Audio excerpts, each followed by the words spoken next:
3.5 मुहूर्तांपैकी एक मुहूर्त मानला जाणारा दसरा सण सर्वांसाठी उत्साह आणि चैतन्याचं वातावरण घेऊन येतो। दसऱ्याला सोन्याचं प्रतीक म्हणून आपट्याच्या झाडाची पाने देण्याची प्रथा आजही टिकून असल्याचं दिसून येतं।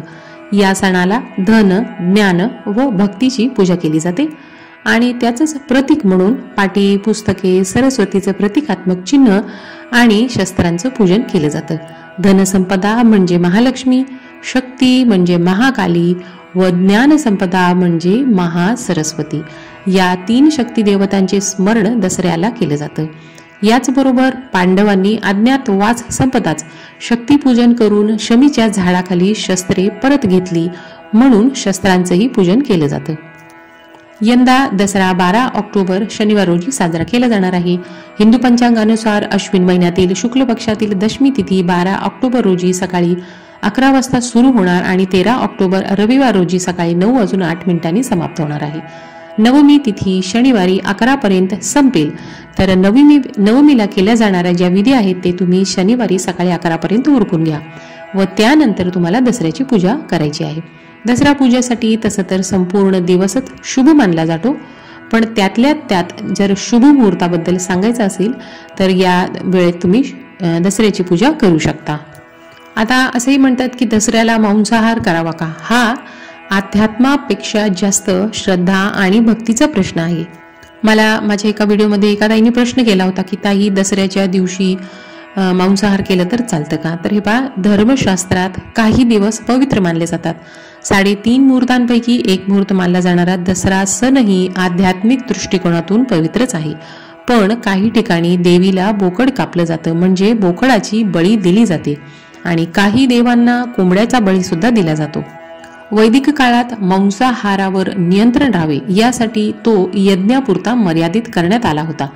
यज्ञात पशुबळी दिल्याने पशुहत्येचे पाप लागत नव्हते। म्हणजे जुन्या काळची गोष्ट सांगते की अगदी जुन्या काळी ज्यावेळेस यज्ञ होते ते त्यावेळेस पशुहत्या जर केली म्हणजे पशूंचा बळी दिला तर त्याचे पाप लागत नव्हते, त्या पशुस स्वर्ग प्राप्ती होत होती। तर मग आपल्या आजच्या कळयुगात मांसाहार करणे वाईट आहे का? तर नवरात्रीचे 9 दिवस जर मांसाहार केला नसेल तर 1 दिवस दसऱ्याचंही पालन तुम्ही करूच शकता की, काही हरकत नाही। पण जर तुमच्याकडे दसऱ्या दिवशी मांसाहार करण्याची पद्धत असेल, आता काही घरांमध्ये 9 दिवस नाहीत खात, पण दसऱ्या दिवशी आवर्जून मटण, चिकन या गोष्टी केल्या जातात, तर तशी जर तुमच्याकडे पद्धत असेल तर आता हा ज्यांच्या त्यांच्या भावनांचा प्रश्न आहे। आणि ज्यांनी नवरात्रीत मांसाहार केला असेल मग त्यांच्यासाठी तर कोणतंच बंधन नाही।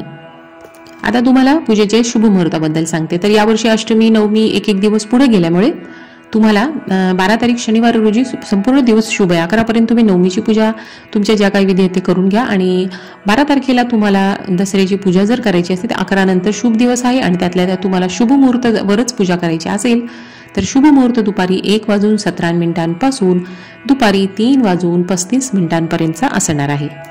चला तर मग आता अगदी साध्या सोप्या पद्धतीने दसरा पूजेबद्दल तुम्हाला माहिती सांगते। तर या दिवशी सरस्वती पूजनाला अतिशय महत्त्व आहे। तुमच्याकडे सरस्वती मातेचा फोटो असेल तर त्याची पूजा करा, नसेल तर सरस्वती मातेचं प्रतिकात्मक चिन्ह त्याची पूजा करायची असते।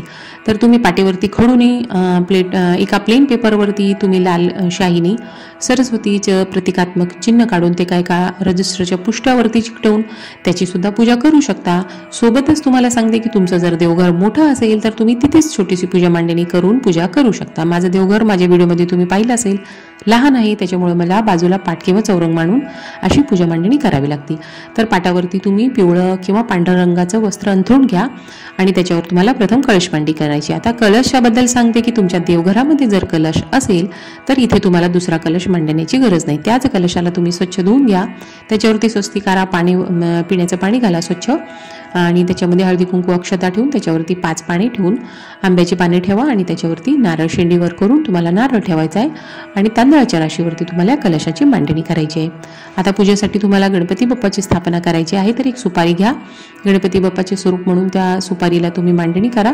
गंध, फूल, अक्षता, दुर्वा वाहा, लाल फूल असेल तर ते वाहून घ्या आणि तुम्हाला गुळ खोबऱ्याचा अगदी छोटा तुकडा घ्या, त्याच्यावरती थोडासा गुळ ठेवा आणि गुळ खोबऱ्याचा नैवेद्य दाखवून तुम्हाला गणपती बाप्पाची पूजा करून घ्यायची आहे। कलशाची सुद्धा तुम्ही हळदी कुंकू अक्षता फुलं वाहून तुम्हाला पूजा करायची। आता 9 दिवस तुम्ही कलश ठेवला असेल तर त्याला त्या दसऱ्याच्या दिवशी स्वच्छ करून घ्या आणि अशा प्रकारे तुम्ही कलशाची पूजा करा. आता त्यानंतर देवी सरस्वतीची तुम्हाला हार घालणं शक्य आहे. तर आता देवी सरस्वती तुम्ही फोटो नसेल त्याला तुम्ही तिथे ते सरस्वतीचं प्रतिकात्मक चिन्ह काढलं असेल तर त्याला तुम्ही वस्त्रमाळ करा छोटंसं आणि त्याला तुम्ही तिथे थोडंसं ओलं कुंकू केलं आणि त्याला चिटकवलं तर ते चिटकून जाईल.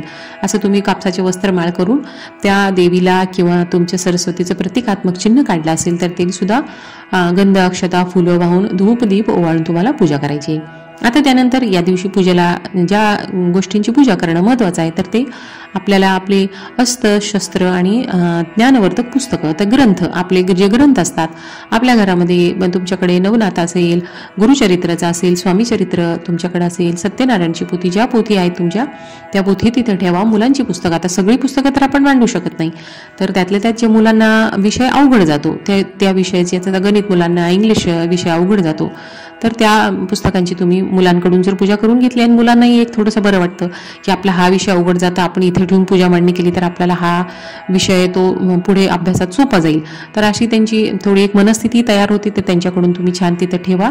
लॅपटॉप काही मोबाईल असेल ते ठेवून त्याची गंध अक्षता फुले वाहून तुम्हाला दीप ओवाळून पूजा करून घ्यायची. आणि आपल्या महिलांचे अस्त्र शस्त्र म्हणजे काय आपण जे स्वयंपाकघरात वापरतो चाकू कात्री काही सुरी असेल त्याला स्वच्छ पुसून घ्या धुवून घ्या आणि त्याची सुद्धा इथे पूजा मांडणी करून तुम्हाला गंध अक्षता फुले वाहून पूजा करायची. आता तुम्हाला हे सर्व शक्य नसेल तर तुम्हाला अशी मोठी पूजा मांडणी करणं उद्या शक्य नाही दसऱ्याच्या दिवशी तर तुम्ही काय करा अगदी स्वच्छ प्लेन पेपर घ्या. इथं जसं मी ओलं कुंकू करून त्याला एक आपलं काडी असती ना त्याच्यावरती पुढे मी असं कापूस आहे थोडा गुंडाळून त्या ओल्या यांनी स्वस्तिक काढून घेतले. असे सुंदर स्वस्तिकची आकृती काढा आणि या स्वस्तिकचं सुद्धा तुम्ही या दिवशी छान देवघरापुढे किंवा असं पाटावरती मांडून मुलांकडून गंध अक्षता फुले वाहून हळदी कुंकाचे छोटे छोटे टिपके देऊन अशी मुलांकडून सुद्धा तुम्ही पूजा करून घेऊ शकता. आता नैवेद्याबद्दल सांगते की या दिवशी पुरणाचा नैवेद्य दाखवायचा आहे तर तुमच्याकडे नवमीला करायची पद्धत असेल तर नवमीला करा पण दसरा आता नवमी दसरा आहेच तर तुम्ही दसऱ्याच्या दिवशी पुरणाचा स्वयंपाक करून नैवेद्य गोडधोडाचा नैवेद्य दाखवायचा. आता पूजा करेपर्यंत जर स्वयंपाक झाला नसेल तर तुम्ही खडीसाखर सुकामेवा काही फळ असेल तर त्याचा नैवेद्य तुम्ही त्यावेळेस दाखवू शकता.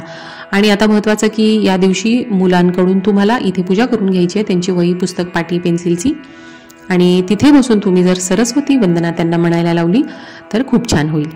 आता या दिवशी घर अंगण स्वच्छ करून घ्या. मुख्य दरवाजावरती स्वच्छ करून तुम्हाला आंब्याच्या पानाचं झेंडूच्या फुलांचं तोरण लावायचं आहे आणि कुंकवाने ओल्या कुंकवाने जुनं स्वस्तिक असेल तर ते काढून घ्या. पुसून दरवाजा स्वच्छ करा नवीन स्वस्तिक काढा आणि वाहनांची सुद्धा पूजा या दिवशी करायची आहे. तर वाहनं तुम्ही स्वच्छ करा. तुमच्याकडे काही मुलांची सायकल वगैरे असेल तेही धुवून पुसून घ्या त्यांची सुद्धा पूजा करा. छोटासा हार करून झेंडूच्या फुलांचा त्यांना घाला आणि त्या दिवशी देवघरातले देवसुद्धा तुम्ही दुधाने पंचामृताने जर स्वच्छ करून त्यांनाही छान फुलं वाहून धूप दीप वाहून पंचोपचारी तुम्हाला छान दसऱ्याची पूजाविधी संपन्न करायची आहे. कुटुंबातले सर्व सदस्यांनी मिळून एकत्रितरित्या दसऱ्याची पूजा करून प्रथम गणपती बाप्पाची आरती करा. त्याच्यानंतर तुम्ही तुमच्या कुलदेवीची किंवा आपल्याला कुलदेवताची तुम्ही आरती करा आणि सरस्वती वंदना सर्वांनी मिळून म्हणा किंवा मुलांना तरी तिथे बसवून या दिवशी अशा छान दसऱ्याची पूजा करा. मैत्रिणींनो अगदी साध्या सोप्या पद्धतीने दसऱ्याची पूजाविधी कशी वाटली कमेंटमध्ये सांगा. काही प्रश्न असतील तर ते विचारू शकता. धन्यवाद.